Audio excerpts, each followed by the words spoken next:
नरेंद्र मोदी भी पहुंच गए हैं, लेकिन नरेंद्र मोदी के G7 की मीटिंग में पहुंचने से पहले मिस्टर ट्रंप मोदी के डर से G7 की मीटिंग छोड़ के भाग खड़े हुए। जी हाँ, क्योंकि एक मीटिंग तय हो रही थी ट्रंप और मोदी के बीच में। जैसे ही मोदी को भारत का एजेंडा पता चला तो ट्रंप साहब ने कहा कि भाई मैं मोदी को फेस नहीं कर पाऊँगा, मैं जाता हूँ क्योंकि मुझको बहुत बड़े बड़े इंपॉर्टेंट डिसीजन लेने हैं। वो मिडिल ईस्ट का वॉर जो मेरे रोके नहीं रुक रहा है, उसके लिए कुछ करना पड़ेगा, क्योंकि मैं भी अब उस वॉर में फंसने वाला हूँ।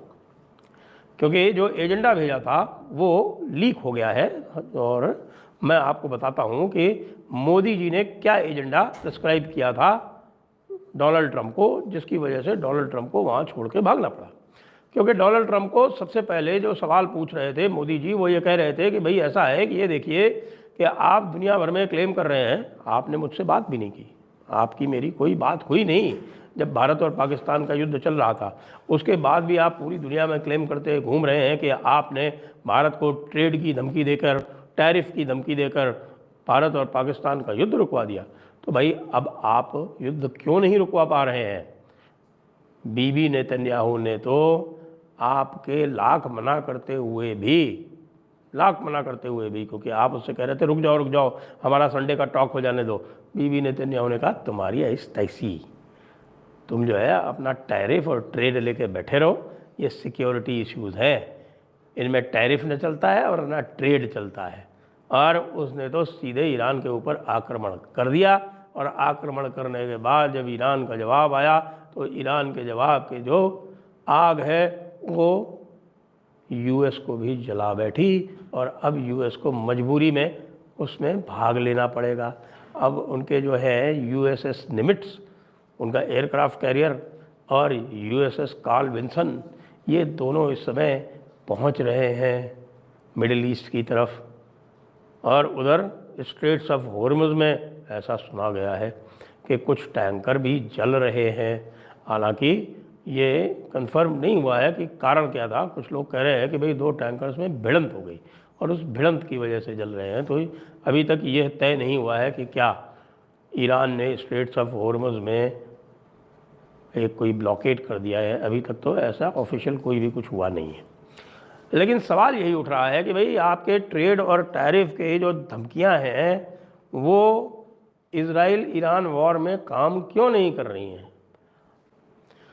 जब आप आए थे तब आपने घोषणा की थी आप दुनिया भर के जो युद्ध चल रहे हैं उनको आप रुकवा देंगे। आप रशिया यूक्रेन को भी आपने कहा था कि आप जो है वो 24 घंटे के अंदर उस युद्ध को रुकवा देंगे।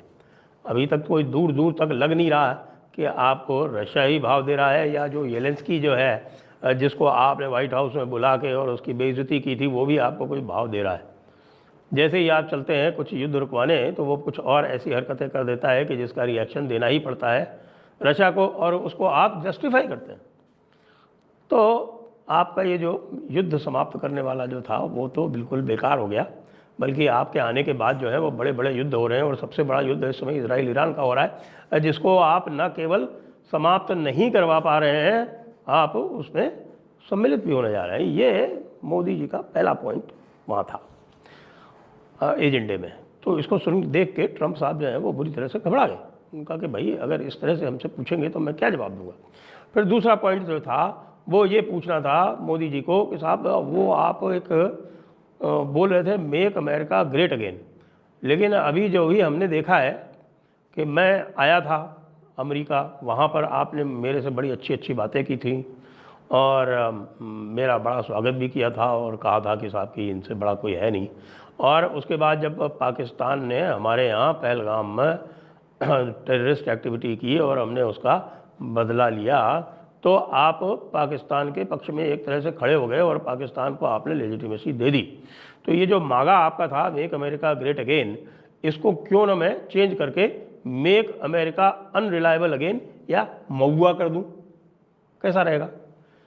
ये मांगा नहीं है, ये महुआ है। तो ये ट्रंप बाबू ने जब ये एजेंडा देखा तो उनको लगा कि भाई ये तो अब ऐसे कैसे काम चलेगा।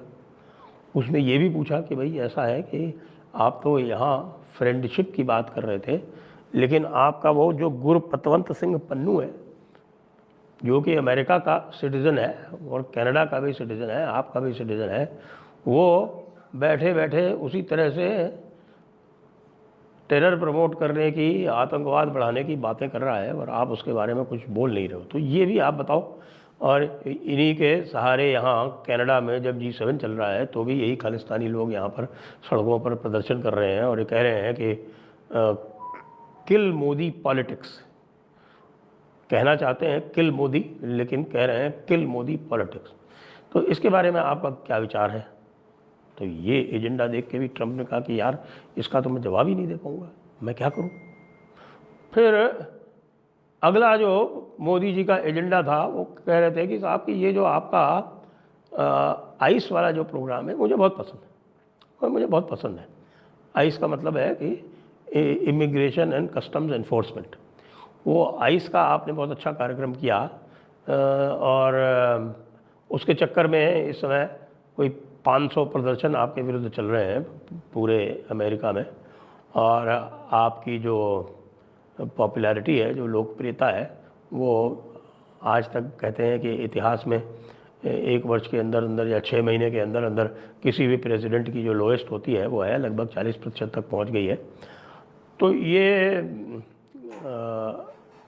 आइस वाला जो है सारा कार्यक्रम वो मुझे पसंद तो है, लेकिन जब मैं अपने यहाँ से इलीगल इमिग्रेंट, इलीगल बांग्लादेशी और इलीगल रोहिंग्या ये जब हटाने का जब मैं प्रयास करता हूँ, तो आपके यहाँ के जो ह्यूमन राइट्स ग्रुप हैं वो चेंचे पेपे करते हैं।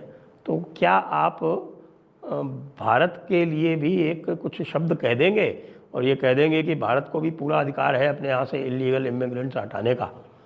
इसके ऊपर ज़रा विचार करें। ये तो देख के हाथों के तोते उड़ गए कि भाई बांग्लादेश तो हमारा चेला है, बांग्लादेश को तो हम खड़ा कर रहे हैं। ट्रंप बाबू ने मनी मन सोचा, तो अगर हम बांग्लादेश इमिग्रेंट्स के अगेंस्ट में भारत के फेवर में कुछ कह देंगे तो हमारे जो बांग्लादेशी जो एसेट्स हैं तो वो जो है वो नाराज़ होने लगेंगे। आखिरकार ट्रंप ने सोचा मनी मन कि मैंने डीप स्टेट को सरेंडर तो कर ही दिया है, और वो डीप स्टेट जो है वो भारत का जो उत्थान है उसको रोकना चाहता है। और डीप स्टेट के सारे लोग जो हैं वो इस समय बैठे ही हुए हैं अमेरिका में, क्योंकि एलेक्स सोरोस की शादी हो रही है, वो भी हुमा आबदीन से, यानी 39 साल के छोरे की शादी, 39 साल का छोरा, उसकी शादी जो है वो 48 साल की डोकरी से हो रही है। अब राजस्थान में तो भाई 48 साल की तो डोकरी ही कह देते हैं, आप जानते हो डोकरी का मतलब क्या होता है। तो ये 48 साल की डोकरी से जो 39 साल की जो छड़े की शादी हो रही है, तो उससे आगे तो कुछ होना जाना है नहीं, कोई फैमिली तो होगी नहीं।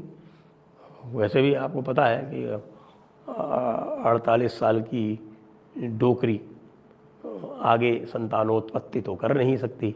तो फिर ये जो यूनियन हो रही है ये किस लिए हो रही है? ये आगे जो डीप स्टेट का कार्यक्रम है उसको बढ़ाने के लिए हो रही है। तो मैं कैसे ये बांग्लादेश इमिग्रेंट्स का कि सपोर्ट कर पाऊँगा इनको निकालने की? तो फिर अगर मैं नहीं कर पाऊँगा तो फिर मऊआ वाली बात आ जाएगी, मेक अमेरिका अनरिलायबल अगेन।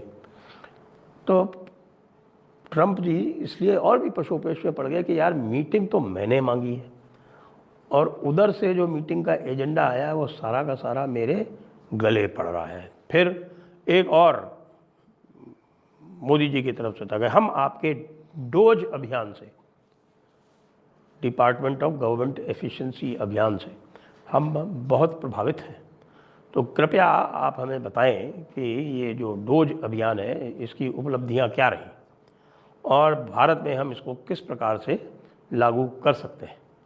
और जो डोज अभियान के आपके प्रमुख थे एलन मस्क, उनसे हमारा ऑफिशियल परिचय कराया जाए जिससे कि हम उनसे इसका ज्ञान ले सकें। अब ट्रंप बाबू तो बुरी तरह से फंस गए, बोले कि यार एलन मस्क से तो हमारी लड़ाई हो गई थी और वो डोज में जो हमने उल्टा काम किया, यानी कि बजट बजाय घटाने के और बढ़ा दिया, डेफिसिट बजाय घटाने के $4 ट्रिलियन और बढ़ा दी, तो इसके कारण ही तो वो जो डोज का बॉस था वो हमको छोड़ के भागा है, और ये मोदी जी उसी के ऊपर हमसे कैफियत तलब कर रहे हैं। तो भाई तो प्रॉब्लम हो जाएगी। तो फिर क्या किया जाए? अच्छा, उसके पहले जो बाकी जो G7 से उनसे जो था वो उनका मतभेद पहले ही हो गया था, क्योंकि वो कह रहे थे कि ये ईरान इजराइल में जो है वो हम सीज़ फायर का यहाँ पर वो रेजोल्यूशन लेना चाहते हैं। अब आप ये देखो कि जो बंदा दुनिया भर में वॉर्स रुकवाने की बात कर रहा था, वो सीज़ फायर के रेजोल्यूशन पर साइन करने के लिए तैयार नहीं हो पा रहा था, और दूसरे मोदी जी पहुंच गए। लो भैया, हो गया काम। तो भाई ट्रंप ने सोचा कि यार 100 बात की एक बात, ये कहो कि यार वो मिडिल ईस्ट वाला जो वॉर है वो उसमें हमें भाग लेना है, यहाँ से तुरंत निकल लो, उसी में सहूलियत है और उसी में बचाव है।